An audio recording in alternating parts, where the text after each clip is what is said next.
Welcome to You Are Not Alone. This is a safe place to explore all things spiritual and beyond. I am spiritual medium Erika Gabriel. Hello, friends. Welcome to You Are Not Alone. I'm your medium and host, spiritual medium Erika Gabriel. How is everyone? How are you guys doing? It's summer. I'm such a happier person in summer. I am so much happier in summer. I'm not a winter person. And I think back on decisions in my life, and I went to University of Miami. Like the minute I was like, I can go anywhere, I'm like, here I come, Miami. No one was going south at that time in the 90s. I mean, the early aughts. Just kidding. No one was going south. And now everyone's going south. But anyway, went there and then moved to LA. I realized I chased the sun. So now when it's summer, I'm just so happy. I feel so good. Um, and I hope you're all doing well too. A lot of you guys have been writing me and asking about state of the world. Um, and how intense it is. And I just want you guys to think about a little bit. And this really does tie in with my really, really special guest. I want you to think about if every single person is like, shit, the world is so crazy. And now I am so crazy and I am so scared and everything sucks and everything's crazy. That is the energy that you're contributing out and you're not contributing positively. It doesn't mean we can't know what's going on and know what's around us. But if you're not tending to your own garden, right, and tending to your own spirit and tending to your own intuition and your own family, you are now contributing to the chaos. So if you take time to care for yourself and your relationship with God, that's what you start to put out, right? So when the world is chaotic and then we get chaotic, we're lost. And so when people ask me, God, are we going to be okay? Like the world is so fucked and so crazy. Yes, we're going to be okay. But what concerns spirit is that we are creating the not okay within ourselves, in addition to the not okay in the world. So you are not going to change the hits that keep coming in the world. Things are changing, things are shifting. You are not going to change that, but you can continue to cultivate your relationship with self and God, and that will start to help the world.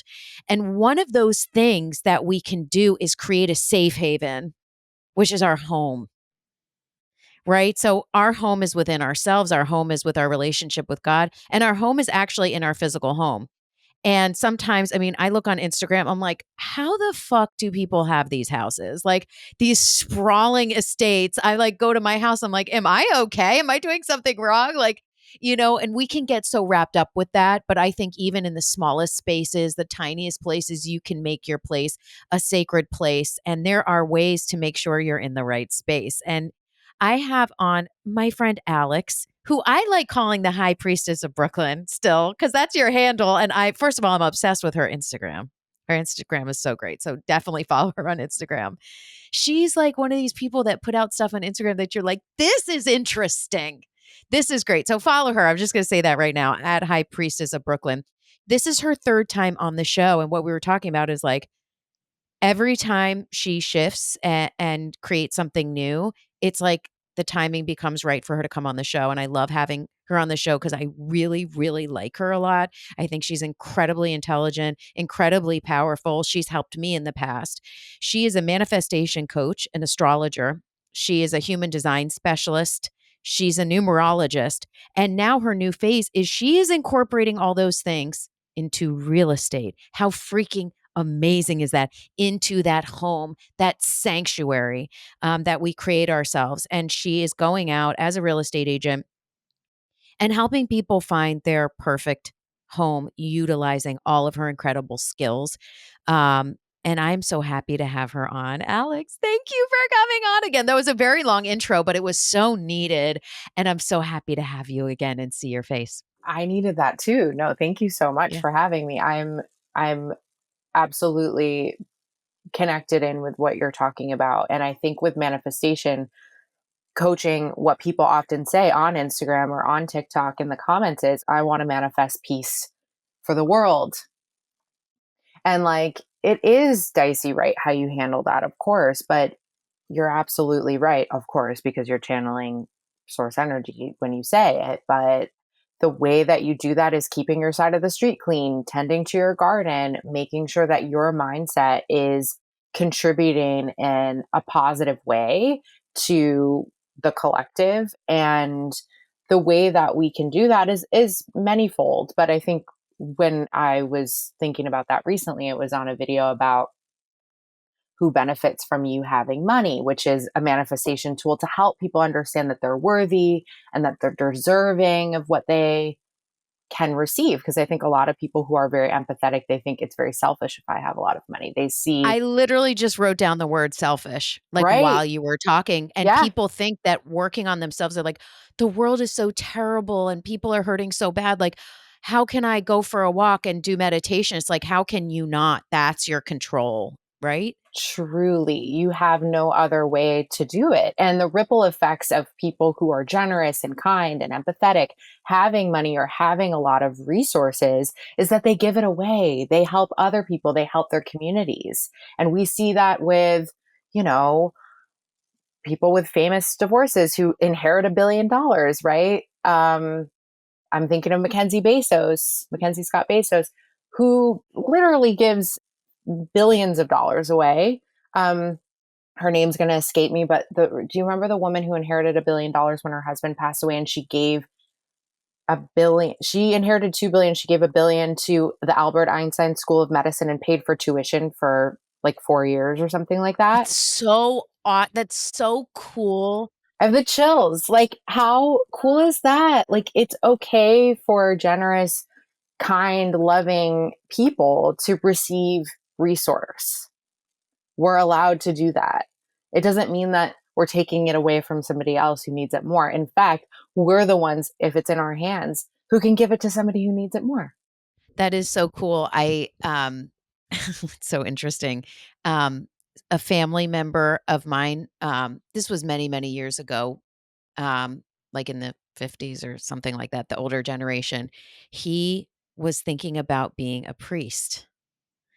And his dad was like, I just don't think this is the right path for him, but I support it. But I just want him to talk to my best friend and see, sometimes it's better coming from someone else. And his best friend sat down with him and said, why do you want to become a priest? And he said, because I want to help people.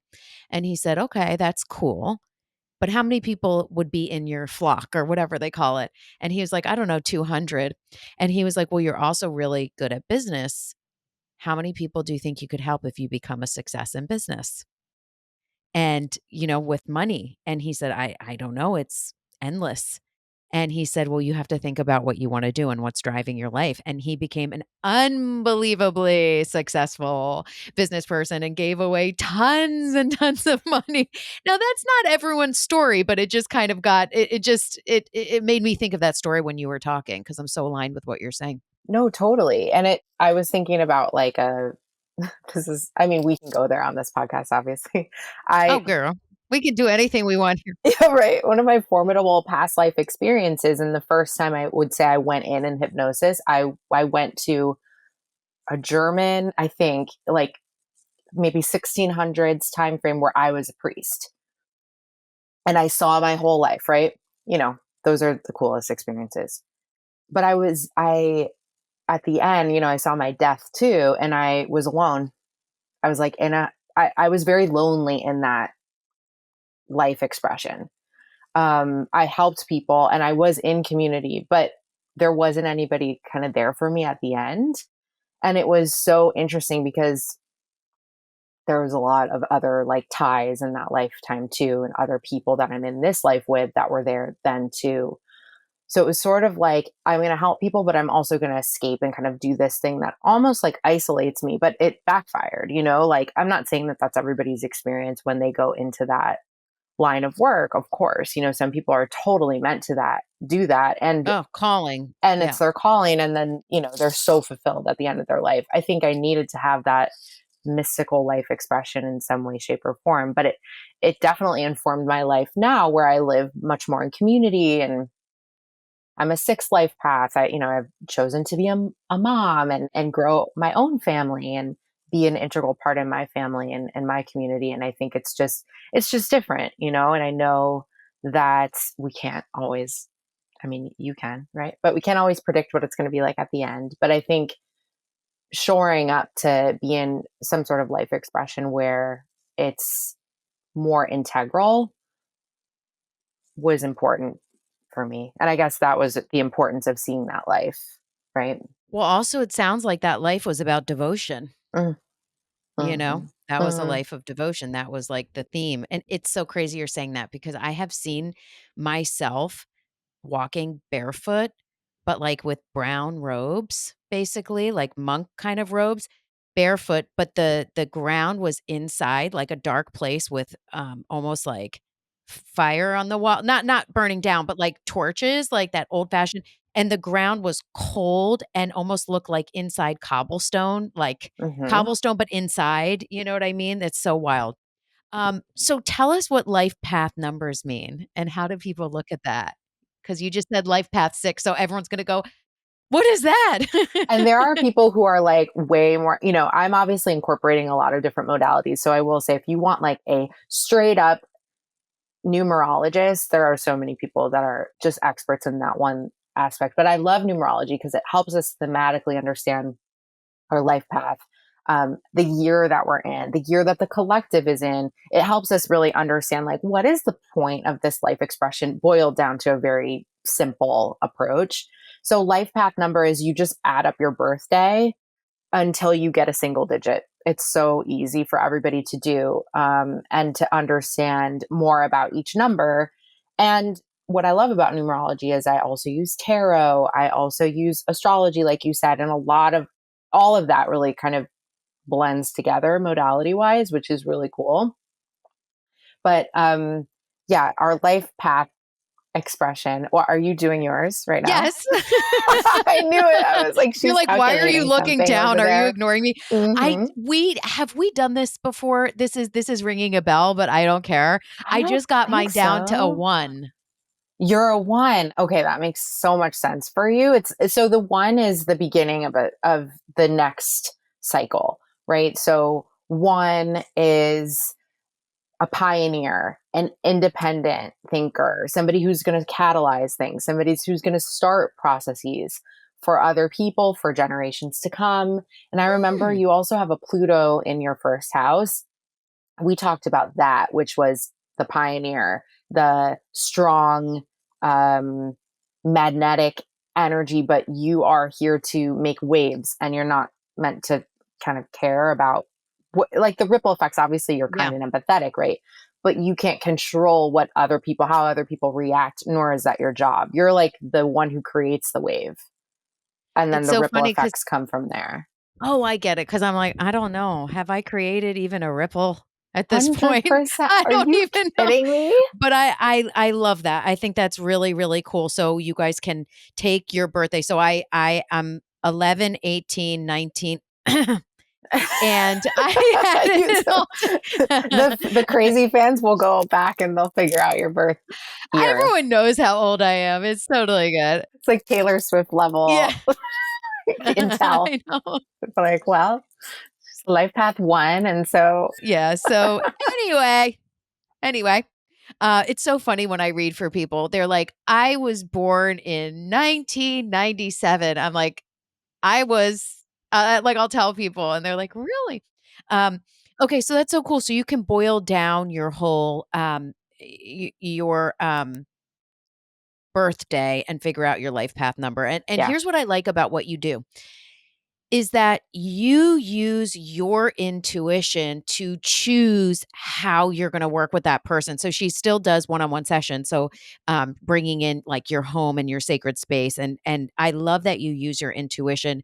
Instead of just one shoe fits, this is what it is, you can dip into all different parts of your skill and help people. I think that's really, really special. Um, Okay, good. So Alex took my house number and figured out some things surrounding my home. My home, I've lived here for hold on, let me really think about this. Um, when did I move in here? 2000. 9, 10, maybe 10. So I've lived here for 15 years, and I have previously lived here from the time I was like 5 to 7. Wow, that's so cool. Yeah, and the home has stayed in my family all those years. What I love about, of course, we can do this with our life expressions, but we can also do this with our home. So basically, you take your address and you keep reducing it to the lowest number, like we did with our birth date.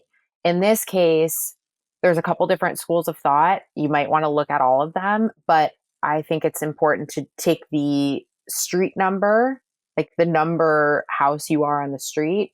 If you live in an apartment, you'll do the number of the street number, and then you'd also do your apartment number.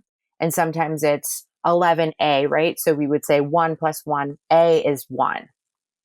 So you can get into the alphabetical, there's a number for every letter in the alphabet. All that to say, Erica doesn't have any of that because she lives in a house. Yeah. So we did. And that's so cool that your house is in your family. Yeah. So you live in an 8 home, which I do see just like an 11 home, which is a 2 technically, but any like master number or higher angelic number like 11 2 sorry 11 22 44 so on is extra special. So you're in an 8 home, and what I see with 8 homes a lot is that people want to get back into an 8 home. People specifically seek out 8 homes. Why? Because they're very abundant homes. They have the energy of wealth and Mm. power. Oh. And with that comes great responsibility, obviously, but there's a lot of wonderful elements that come in an 8 home. And what I love about an 8 home and that you do in an 8 home is that it's abundance for business.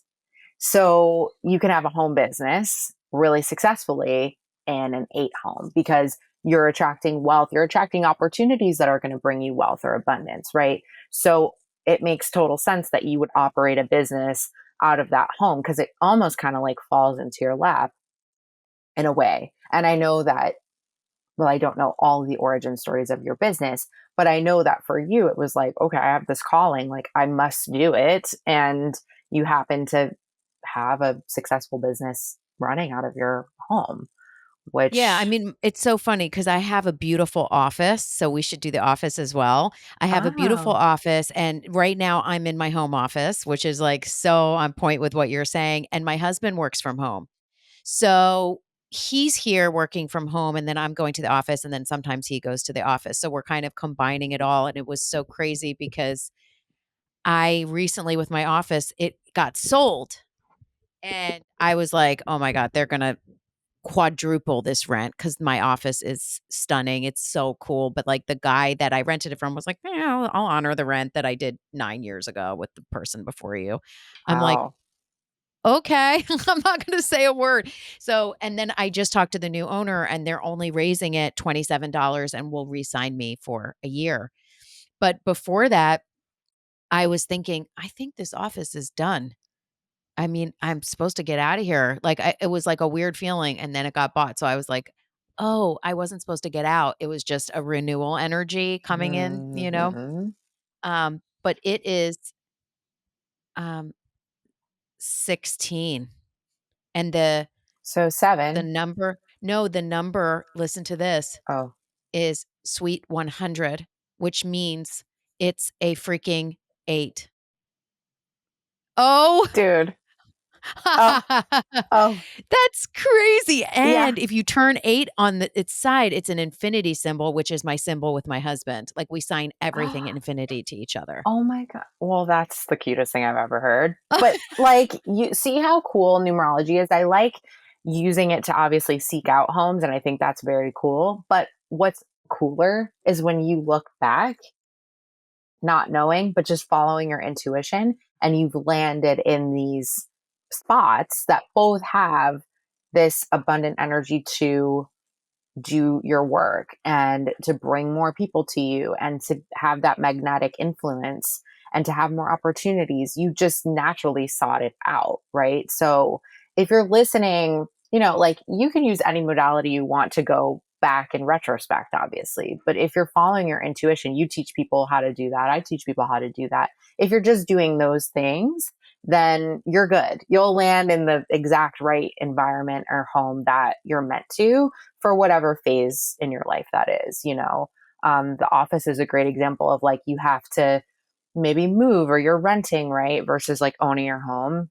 In New York, a lot of people rent. It's I think 70% of the population here rents. So we move a lot, right? And we might move to a different place that is a better expression for the phase that we're in right now. Maybe you want to start a family, you want to move to a 6 home. That would be perfect for starting a family, or maybe a 4. Um, what I love about 8 energy and all the even numbers is that they're yin energy. So they support us doing a lot of action within them, but being that sanctuarial holding space for us to recharge and get our energy back and recoup, right? Versus when you're in a yang energy home, so that's all the odd numbers, there's a lot more movement in the home itself. So it might be good for somebody to stir somebody that is in stagnation or is in a lot of yin energy. Maybe somebody who's coming out of a depression, right? So they would like maybe a 3 home where it's messy and loud and there's music and it's more stimulation and more creative energy for us to use. So you can use it in that way as well, which is cool. Kind of like, what do I need next? That is really amazing, and I talk to people every day, and that's one of the main, like, everyone is so different and everyone's reading is so different, and it's amazing. And it's also amazing to get to see through lines with all humans.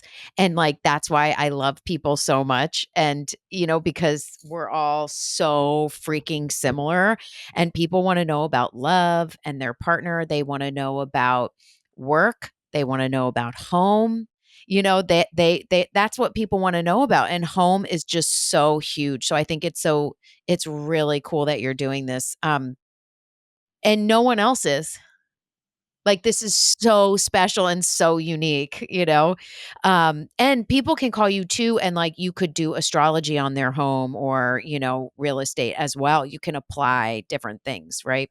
Yeah, I also really like using human design for home expression because we can pull our human design, our charts, and there's actually a modality within it called environments where it shows us what type of environment works best for us and where we're going to feel most aligned. So there's 6 different environments. You could be kitchens, valleys, caves, and each one of those expressions will come out in your home as well, or what you're seeking out in a home, or what's going to feel best to you, right? So if, let's say, you're a caves person, it's okay for you to have an apartment or a home that doesn't get a lot of natural light because you would prefer to have it more cocoon like.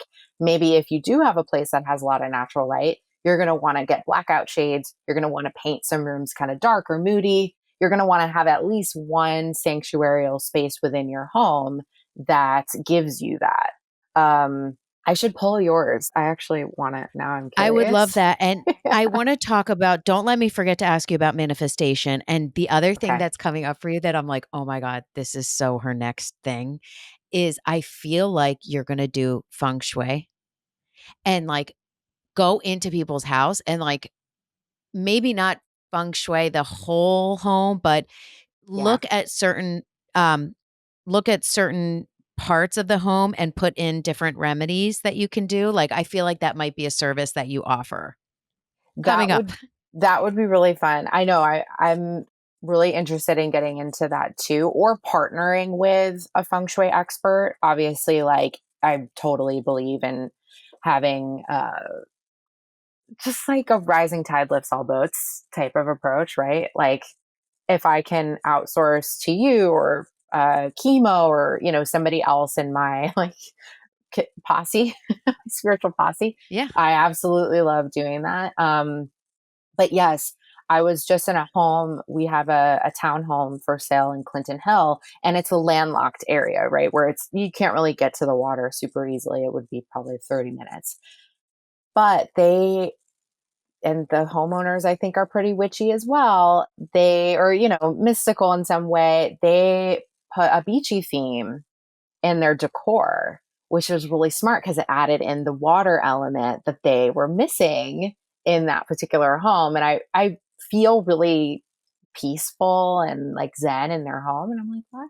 Why is that? Like, what's going on here? And it's just they knew how to do it. They did it. They did it. They remedied. They remedied exactly. My husband did that when we lived in LA. We lived in a bungalow off Melrose. And at the time, this was a really long time ago. At the time, we were like finding our friendships to be this is before kids, obviously, but finding our friendships just to be like more shallow and just like more party friends. Now, we were party people. We were party people at the time, but Believe that about you. yeah, we were party people. Um, but we wanted to kind of get richer friendships. And so he learned feng shui, like in a very basic way. And I forget what it's called, like the zone basically Right. of friendship, we had our bar set up there. Oh my God. So it was just like glasses and like different alcohol and like probably kept our cigarettes there because we both were just chain smokers. And God, I miss smoking. It's so delightful. But anyway, I was just telling somebody the same thing. I miss it too. And like, it's so terrible for us. We know that, but like, oh yeah. it was the best. Oh, it was the best, and it's so fun, and, like, you go out to have a smoke break, and you meet people, and you're, like, at a Yeah. bar, and you're It's the like, "Let's go social outside and have a cigarette." element. Yeah, Yeah. and it's Well, so satisfying, because you're an addict of, nicotine, correct. so when you Correct. scratch that itch, you're like, "Ah, this is great." I haven't smoked in years, but Same. that was what was in that zone, and we were like, Yeah. "We gotta move this bar," you know? Yeah. Right. And You're it attracting worked. It like was bar friends. No, that yeah. makes so much sense. Yeah, yeah, and it Um, worked. It was cool. we One quick story about the smoking is my grandfather always said, when I pass away, I'm going to smoke again, and like when I get to heaven or whatever. And there was one time I was in my dad's home office. I was about to do a cool thing for my business, and my grandfather started our family business. So we have that connection of like the entrepreneurial bond, and the whole office smelled like smoke. Oh my gosh. And I was like, "Oh my god, he's here." I had found his old business card. That's what it was. And I was like, "Oh my god, this is so cool." Whole room smelled like smoke, and I find that smell very comforting, as I'm sure you do Yeah. too, just because we miss it also. And I was like, "Oh, he's okay. He's He's good. here. He's I here." can't tell you how many people I see smoking in spirit. They'll come through, and sometimes I do smell it because it's, like, such a smell, and it's Yeah. so bad, and it's so bad for us, and I But would never do it now. I would it's probably one of those puke. things too. And I had like a little I had a little well what I hated about it is what vapes kind of got rid of, which is like the smell. I Mm, hated smelling like smoke, like just the stale mm. smell Your of it. Like, hair and yeah, your hair. Oh my God. Blech. But vapes got rid of that. I had a little misstep with that. And then I get very secretive. So no one knew, like, no one really knew I was that much of a smoker. No one really knew I was that much no one knew I vaped. No one knew so many things about me. I had that, like, and I was like, I don't like this aspect of me. I'm yeah, gonna, because I value transparency too, which is just yeah, that interesting dichotomy. So yeah, I yeah. had to quit twice. Oh, yeah, I quit many times, and then for years, I just smoked in the summer. 'Cause that was more of like a party time, and then I would just stop, and it was, like, totally fine.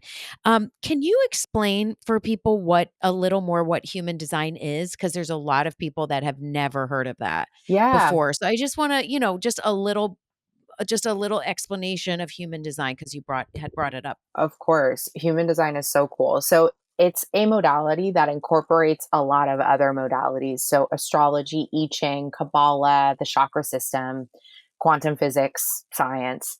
And pulls all of this information in from 3 months before you were born and then your birth date and composites this body graph, we call it, which is the chart in human design. And it basically shows you how your energy is wired. So, what energy you have naturally, what energy you don't have naturally, how you make decisions, how you feel best in alignment in your environments, how you eat best, how you manifest, so many things. And it basically gives you more of like an operating system, whereas I feel like astrology is very open ended. You can interpret it in a lot of different ways. You can get very specific, and there's certain systems like Vedic astrology that are very, let's say, prescriptive or like rigid.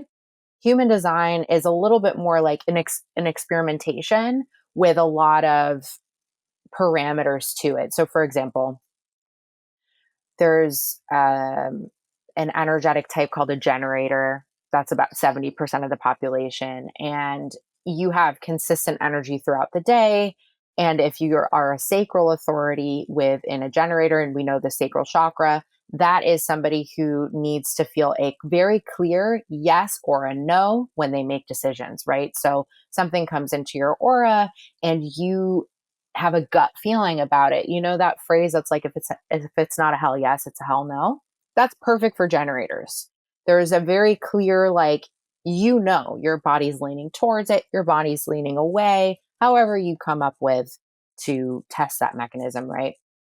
Helping people just figure that out. Like, how do you make decisions? And you can just trust that.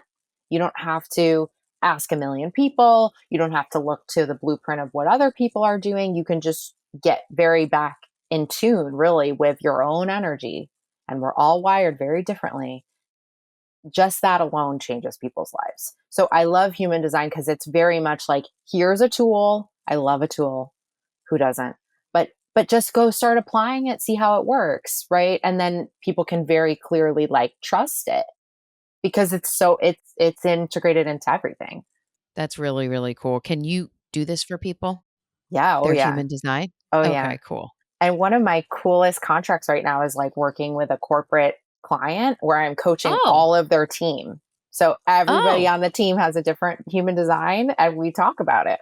It's so and fun. how to work with each other. That's Yeah. cool. Yes. You were talking about gut. Isn't it weird when your gut tells you no, but you still do it anyway? Yeah.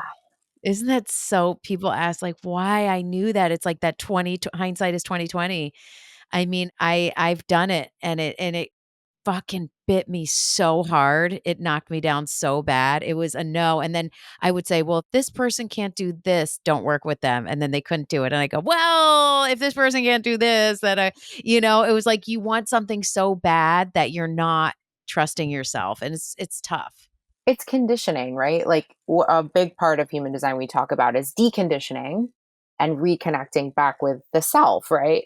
So, a lot of why we don't trust our initial gut feeling or our initial intuitive reaction is because we grew up in such a way where that was almost like really conditioned out of us. Think about eating. Um, you're full at the dinner table. How many people grew up at a dinner table where you had to finish what was on your plate? Otherwise, kids starving in Africa. Back to our initial conversation, kids starving in Africa.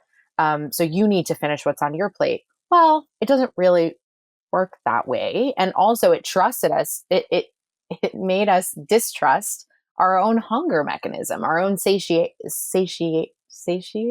Wait, satiated. Satiation. This is why I love Yay. working in collaboration with other people. When I Two can't, you intuitives. finish each Hold on. other's sentences. When we are satiated, Satiated, correct. satiation. We forgot how to trust that sometimes, and I had issues with eating, and I feel like I had to relearn. We talk about intuitive eating. People as adults have to relearn how to eat. Like, think about that. That's a little backwards. And that's not true for everybody, but I think a lot of people have that experience, right? So that's just one example of like, Absolutely. Absolutely. Food is huge. yeah, Mhm. So tell me a little bit also, I love on your Instagram. I really I'm like pushing this Instagram because I enjoy it so much. I don't I'm usually like so talk glad to about hear people's that. Instagram.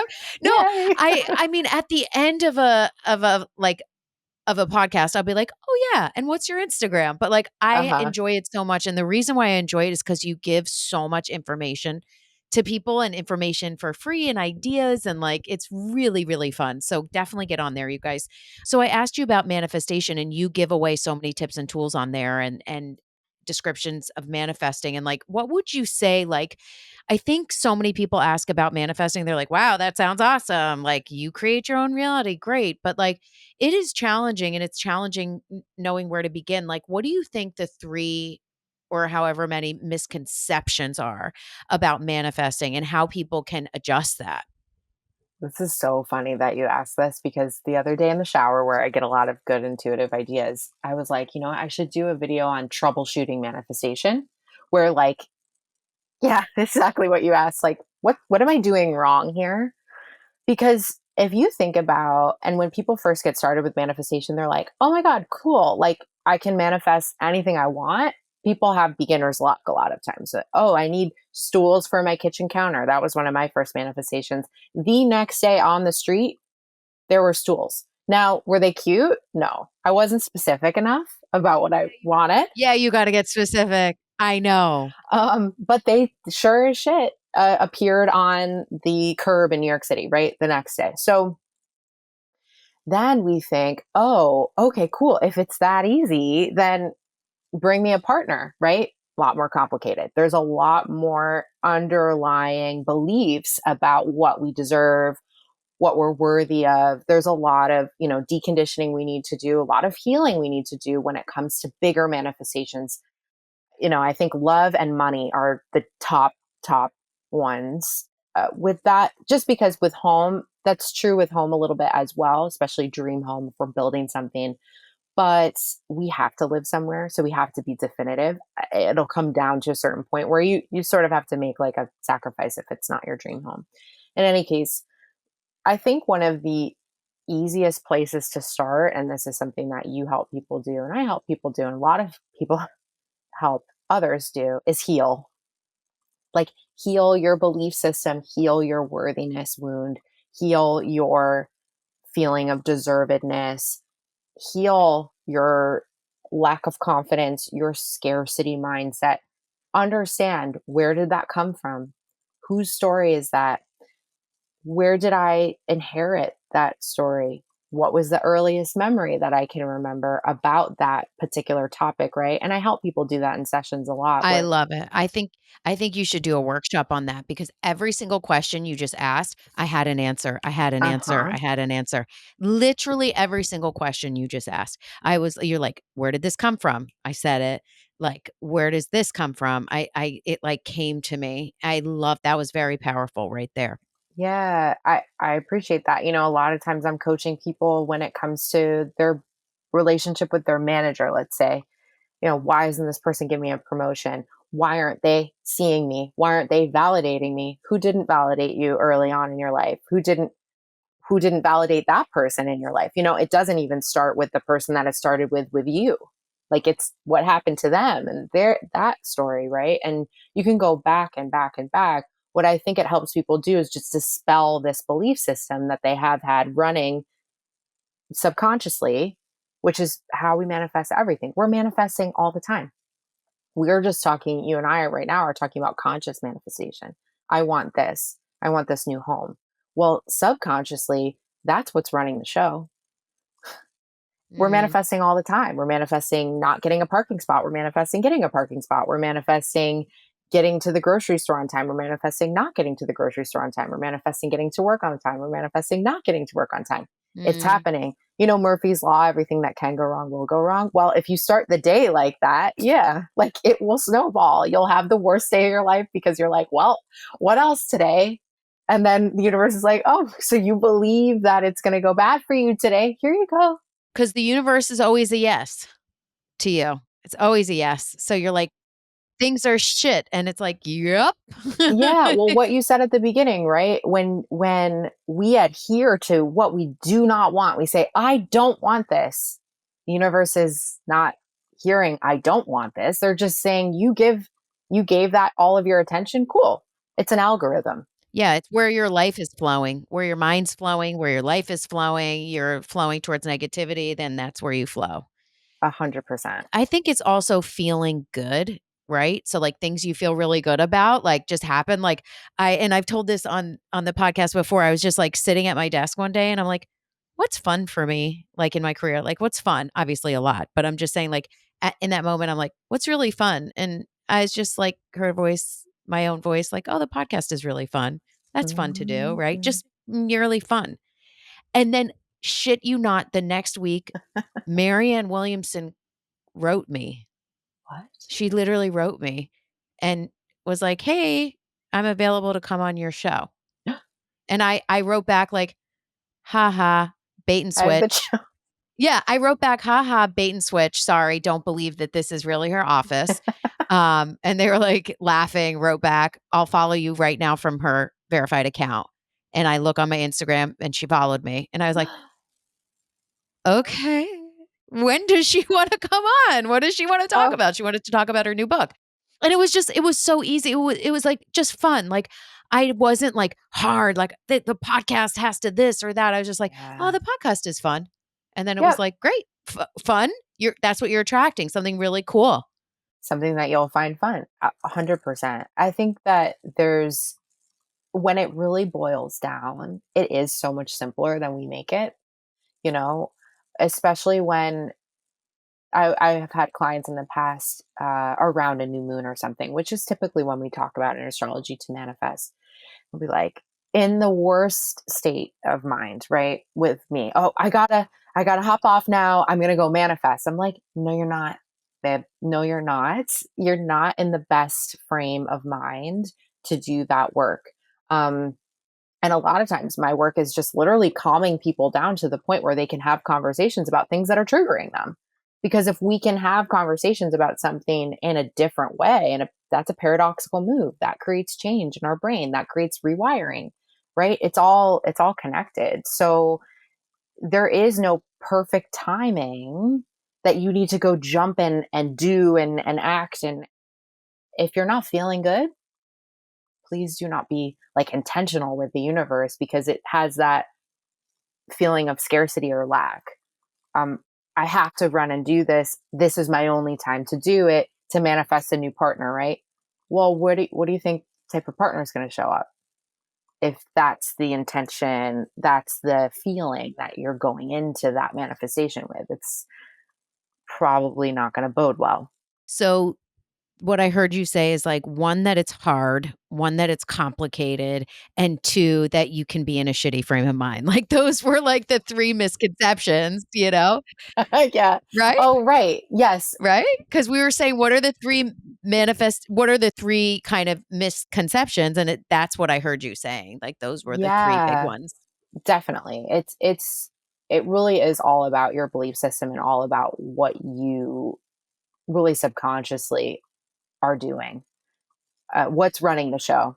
Yeah, how hard is timing? Like, timing is the worst part of like, timing it just sucks because we're like, we're doing it, we're so ready. Timing is so challenging, and, like, I watched this, like, a clip of Steve Harvey talk. I really like Oh, Steve I Harvey, I love think Steve he's Harvey amazing. too. Yeah, isn't he great? Yeah. And he was saying like, went out to LA and he he got no, he was in his hometown. He was wondering how he could get to LA.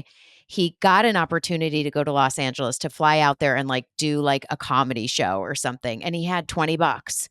And he was just like, "Pff, like, there's no way, but I need to get money." And, like, the next day he got an opportunity in his hometown and made, like, 250 bucks or whatever and got himself to LA and did this show and felt so ready and ended up living in his car. And Wow. he said, like, the first year he was like, "Okay, God, I get it. I get it.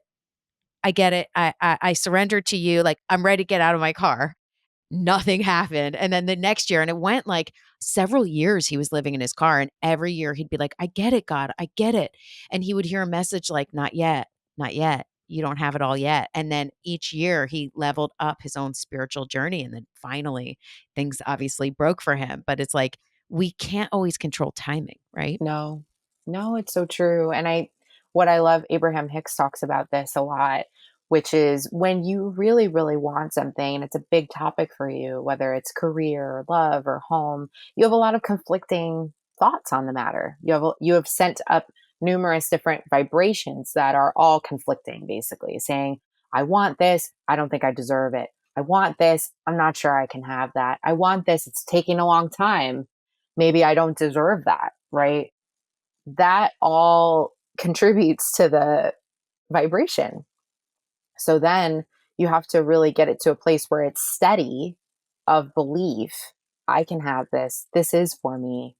Why, why not me? Of course, getting into that frame of mind, holding that steady for long enough, and you match it. And it's interesting because in a Steve sort of situation, it's hard, right? You're in your car, you're constantly reminded of these four walls that are very, very small that you're constricted, right? And so it's like kind of reinforcing the belief system of constriction. So, when people are feeling in that, like, you really can't get caught with what is. You have to like live in the field, basically, like the vision of what you want to happen. This happens a lot with home too. Like it happens a lot with me where I'm like, oh God, this freaking closet. If one more thing, I put one more thing here, everything's gonna fall. And then I'm like, no, one day our closet's gonna be like everything in its right place and so organized. And I get into that place, right? Instead of living in like what is, I get into what is in my field. Because it all, if we have a desire for it, it exists in the field. I love that. That is so awesome. Um, okay, so is there anything else you wanna say? I feel like we covered so much, Alex. We covered so much. Do you want me to quickly let you know what your environment is in human design? Because I think that Yeah. might be kind of a cool way Okay, thank you so much. to I end feel it, so of course. lucky. Yeah, I'm Yes. gonna add you right now into so we're at like 47:45 where I'm pulling this. Hold on. November 8th. 18th. Oh, there's an 8 there again. 8 there 8, again. And 8, I 8, remember 8. the birth year because I just looked at your chart. And then, wait, I have to. She's hard at work, you guys. You can't Oh, actually, if you go on YouTube, you can see us and what we look like right now. Oh, Yeah, because 'cause this'll be on YouTube as well. cute. Okay, you're a generator, which is what I intuitively knew and I told you about earlier. But you are actually an emotional authority. I do want to talk to you about that before I talk to you about your environment. Mhm, So, emotional authorities, I have this as well. You have to wait for your emotional wave to level out before you make a mm, decision, before you can mm, hear your sacral very clearly. So, what this looks like is you first get an opportunity, you feel like, oh my God, it's a yes. I'm so excited to do it. You sleep on it. The next day you wake up and you're like, oh my gosh, I can't say yes to that. I actually have a conflicting uh, commitment that I think is going to take a lot more of my time. I have to probably say no. Then you wait it out even longer before you get to a place of neutrality. So that's like high, low. Then neutrality would be like, well, what if I could do both? Maybe I could say yes to that thing that I'm really excited about and push the other project out because it's flexible, right? You need to get to a place where you feel totally okay if you have the opportunity or not. mm. And you feel like just whole and complete, basically, Mhm. like whatever your Gratitude. baseline is. Gratitude, Right. Being getting into present. that place is very important. I have an emotional authority as well. And just the sleeping on it Mhm. helps tremendously. Like, please don't Mm. respond to something if it's triggering you, or if you feel like, and also the illusion of like we need to get back to people right away, and there's like this immediacy in our Ooh, culture, I which is, definitely have that. Yeah. yeah, we should not ever do that, especially if it's something that feels bigger, or like even like elation, or very, very negative. Like that's how we know this is triggering us in some way. It's not just like a simple yes no. We need to wait. Yeah, I noticed that, like, if there's any conflict or whatever, like, my natural intuition is for the Scorpio tail to come out. Right? Like, my sisters are always like, "I never wanna be in a fight with you." I'm like, "What? Shut up." There it is. No, I'm just Yeah. kidding. My sister and brother are the same way. Yeah. Yeah, I never wanna be in a fight with you because your tail comes out. I've gotten way, way better, obviously, as I have matured, but Yeah. if there is any conflict, I know I need to just, like, sit on it and not let it come out, Right, the you know? reactivity. And also yeah, the stinger, and also knowing, like, when do I feel pushed and my back's against the wall? That's usually when that comes out. Um, but that's an emotional reaction, obviously. And it's fear. It's also fear, like, this person is mad at me, and that's, like, such a horrible feeling for me, you know? Totally agree. So, your environment, the place where you thrive, is a natural shore. So, this is Mm, quite literally can be a shore, where the mhm, ocean meets the land. mhm. This can also be just a melting pot where, like, a lot of different either cultures or ideas come together, Yes. or just like different land formations come together, right? Where the Mm, mountains meet the beach, where the mountains meet the flatland, desert environments with where it feeds into mountains, right? mhm. So as far as your environment reflecting that, do you live in an area where you can get to the water pretty easily? Yeah, and it's so interesting you're saying that because where we spend time during the summer, it's the woods basically go right up to the beach. And Mhm. it's I love that. And I think about the woods and the water. I love woods and I love desert and I do love the ocean. But when I go to the desert or when I'm like in the woods and there's a body of water, there's something really cool. Cause I grew up Yeah. going to Stockholm.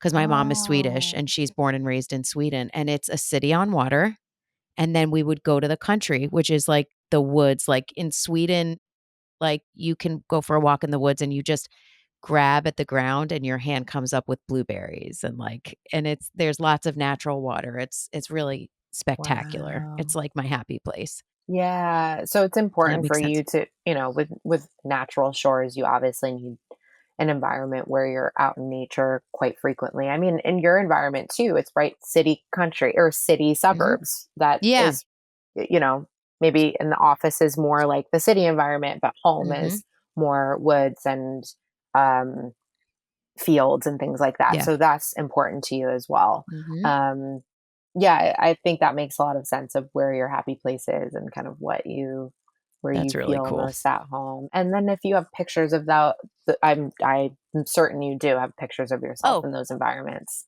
oh my at gosh, you should home. see what I'm looking at right now. Like all these photos, like a photo I took in Riviera Maya, a photo I took in the Bahamas, which is like my favorite place ever. Like I love that you said a melting pot of different cultures because Yes. I love the like vibration in the Bahamas and the culture and the different people. But it's all like ocean pictures. I have ocean pictures of Italy downstairs. Like I love Mm. that so much. Mhm. That's so cool. That makes so, so much sense. Yeah, it's the Definitely. best. Yeah, It's and the if best. people understand that about themselves, they can make decisions about home environments or even vacations better, right? I know that this is the place that I feel the best. I don't have to entertain I don't know, ski vacation or something like that, Yeah. which Oh my god. Oh my god. One time I'll tell you about the last time I skied, which was last winter. Oh, oh my god. It was so scary. Um, but what I wanted to say that's also interesting, just like randomly. So we, frequent New York City because we're in Philadelphia. It's an hour on the train. Like you don't yeah. even read, it's like so fast.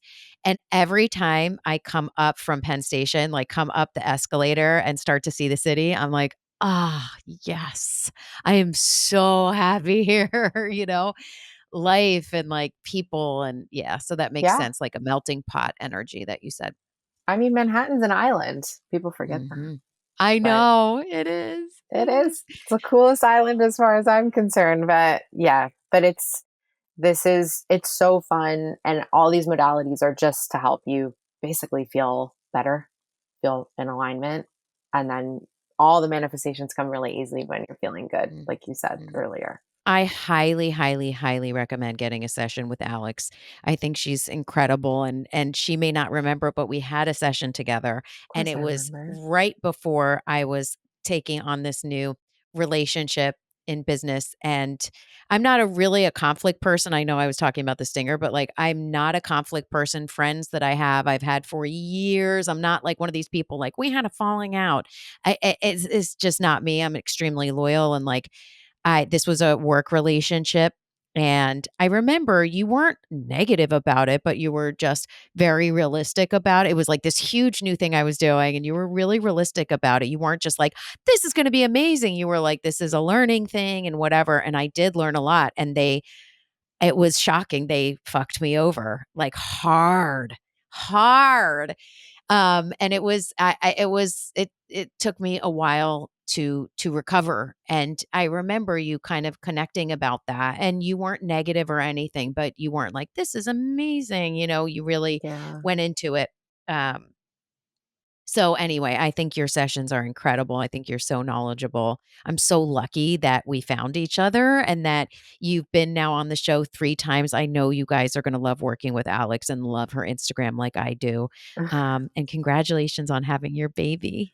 Oh, thanks. It's the best. I mean, being a I mom, know. as you know, is the coolest transition I ever. know. Yeah, And it's the coolest and the most heartbreaking thing ever. yeah. Yes, Yeah, it's crazy. And the ego death that came from it was awesome. Awesome. It allowed me absolutely. to explore real estate because I don't know, for whatever reason I was like, no, it's not for me. It's not for me. It's going to take too long. I don't know. I already chose this other path. I'm like, no, why not? You've synergized it, all these incredible skills and talents. It's so beautiful and it's so unique, and congratulations. And Thanks. to everyone listening, I hope that you kind of part of this podcast and main intention is just mental exploration, spiritual expansion. And we talked about so many things that I think we haven't touched on in this podcast. So I'm so happy that you guys have this episode. I'm so happy Alex came on. And guys, if you take nothing away from this, just remember always deep in your heart that you are surrounded by love. You are surrounded by an incredible team and spirit that's working with you all the time. Your angels, your guides, your higher self, your master teachers, your loved ones, your ancestors. You ask me every day, and the answer is yes, they are with you. Yes, they see you. Never forget, you are not alone. I love you all so much. Thank you for listening. Leave me a rating, a message on Apple Podcasts. And by God, follow Alex on Instagram. God bless you guys. Have a great, beautiful, beautiful day. And we'll talk soon.